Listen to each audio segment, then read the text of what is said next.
Марат Жыланбаевқа кіріп шықтым, жаңа ғана қазір шықтым. Енді ол 26 наурыздан бастап аштық жариялаған. Аштықтың себебі енді оны бұған дейін де айтқам. Негізі аштықтың себебі жаңағы үкіммен келіспейді, және де бұл жерде қыспаққа алып жатыр.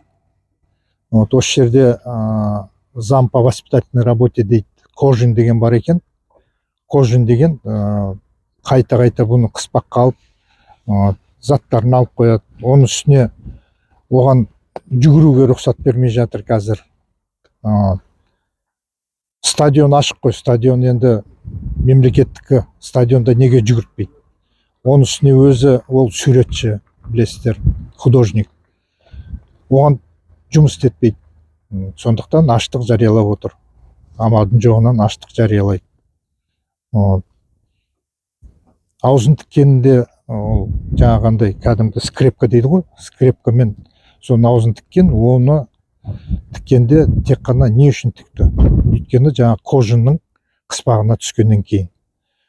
Бұдан енді арыздар шықпайды Мараттан, мысалы, арызданады прокурорға, мысалы, юстицияға, басқа органдарға, куиске, дуиске арыз жазады, ол арыздарын шығармайды. Сондықтан жаңа Кожин деген камераның жаңағы не бар ғой, жаңа қазіргі отыратын жері қапас, не, Дизо. Дизода отыр, аштық жариялады ғой 26-сынан бері. Дизода отыр, Дизодан жаңағыдай арыздары шықпайды.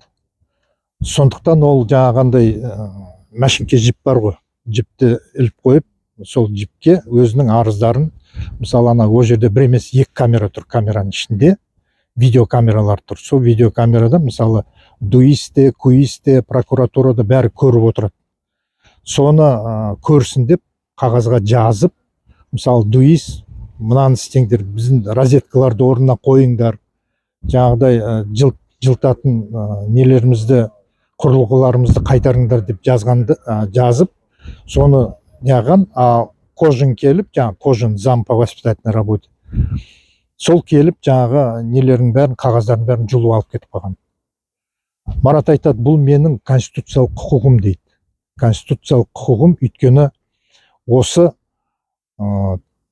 конституциялық құқығымды сендер бұзып жатсыңдар.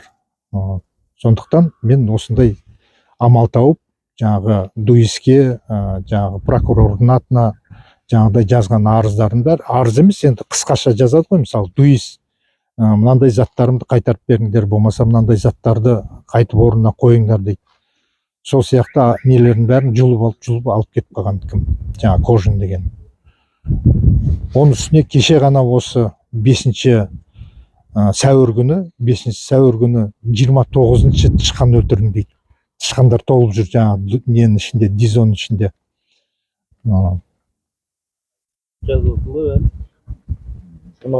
Сіздер қай жерге жариялайсыздар бұны?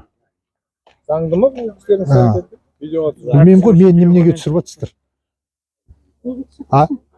Жоқ, жарияласаңдар бір жерге айтыңдар. Аты жөніңізді таныстырасыз ба? Бұл протоколмен тұрған ғой. Бұл робот қой, ол сөйлей алмайды. Жарайды, мейлі. Басқа не? Физический состояние.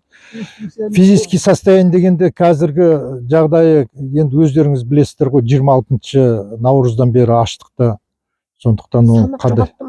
Қанша кило жоғалтты? Пока 11 күн тұрды. 12 күн да бүгін. 12 күн, иә. 13-ші күні аштықта. Кожин дегеннің аты жөні толық қалай? ЖБ деп тұр. Қазақ па? Қазақ қой, иә. Қан қысымы қандай екен айтқан жоқ. Қан қысымы.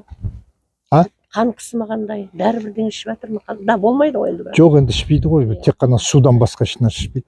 Аузын тігіп тастады, қазір аузы тігіліп отыр, сол тігілген. Жоқ, қазір уже сол прокурор келген, аузын тіккеннен кейін, бір 3-4 сағаттан кейін жаңа ненің аузын ашқан.